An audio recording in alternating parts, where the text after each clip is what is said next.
Olá, eu sou Carlos Cabral e esse é o Cyber Morning Call, edição de 15 de fevereiro de 2022. Repercutiu bastante na imprensa ontem um documento do FBI com indicadores de comprometimento de uma quadrilha de ransomware relativamente recente chamada Black Byte. Isso porque os operadores da Black Byte reivindicaram a autoria do ataque contra o time de futebol americano San Francisco 49ers durante o final de semana. Coincidentemente ou não, no final de semana do Super Bowl.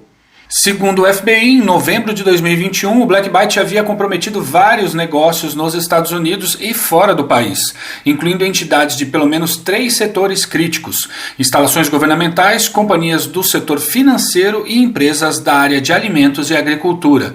Dentre os detalhes técnicos apontados pela agência, foi relatado o uso de exploits para vulnerabilidades no produto Microsoft Exchange Server como meio para obter acesso às redes das vítimas.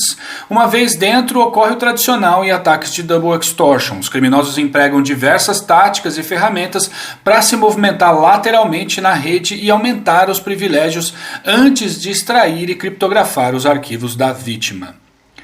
E se tornaram públicos ontem alguns detalhes sobre um ataque que ocorreu no início desse mês contra uma plataforma de criptomoedas sul-coreana chamada ClaySwap. E algo incomum nesse incidente em relação aos recentes ataques contra plataformas de cripto foi o sequestro de BGP, de modo a roubar criptoativos da empresa. O protocolo BGP, ou Border Gateway Protocol, é responsável por determinar as rotas de tráfego entre grandes redes que formam a internet. Isso é feito por meio de sistemas que dizem qual é o melhor caminho para uma rede A conversar com a rede B. E o nome dessa entidade que determina o caminho mais curto é AS, ou Autonomous System. O que ocorreu nesse ataque foi que os criminosos colocaram um AS falso na rede e começaram a propagar sinais de que seus servidores eram os responsáveis por redirecionar as conexões para uma organização chamada KakaoTalk, uma empresa que presta serviços para a ClaySwap no desenvolvimento de software. Como resultado, as pessoas que buscavam por um componente de software da ClaySwap eram legitimamente redirecionadas ao ambiente da KakaoTalk, mas devido à mudança da propagação de rotas para o AS falso, as vítimas eram redirecionadas ao servidor do atacante e baixavam a versão maliciosa do componente. A ClaySwap disse que durante um período de 2 horas, em 3 de fevereiro, o atacante roubou o equivalente a 2,2 bilhões de wons coreanos em criptomoedas, o equivalente a 9 milhões e meio de reais. E pesquisadores do Minerva Labs documentaram ontem uma nova variante da botnet Milobot, detectada pela primeira vez em 2018. Segundo o estudo, a botnet mudou um pouco desde a sua versão inicial. No entanto, a ameaça agora foi parametrizada para enviar e-mails do tipo sextortion para as vítimas.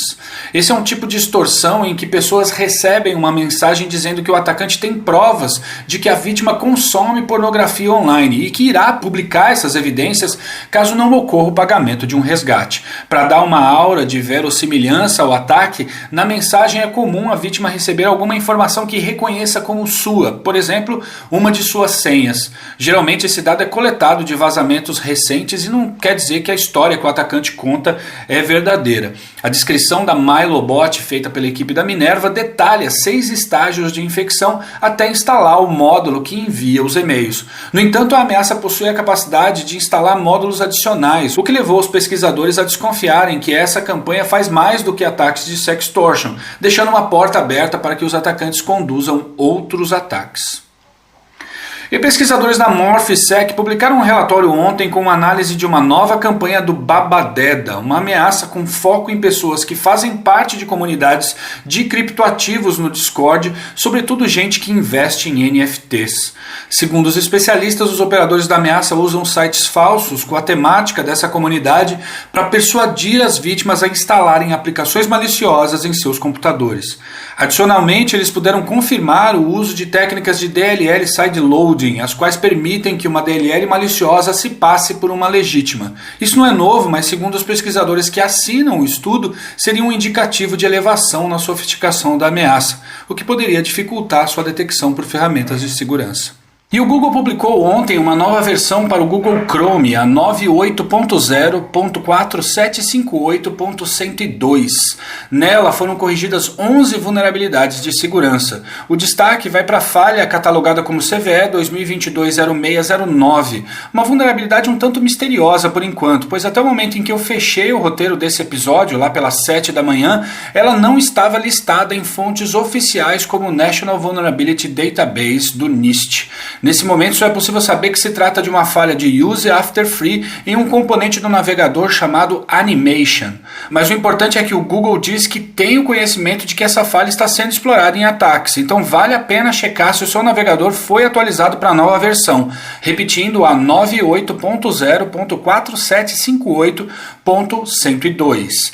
É isso por hoje, obrigado por ouvirem o Cyber Morning Call e tenham um bom dia. Você ouviu o Cyber Morning Call, o podcast de cibersegurança da Tempest. Nos siga em seu tocador de podcast para ter acesso a um novo episódio a cada dia. E para saber mais sobre a Tempest, nos siga no Instagram, Twitter e LinkedIn ou acesse www.tempest.com.br.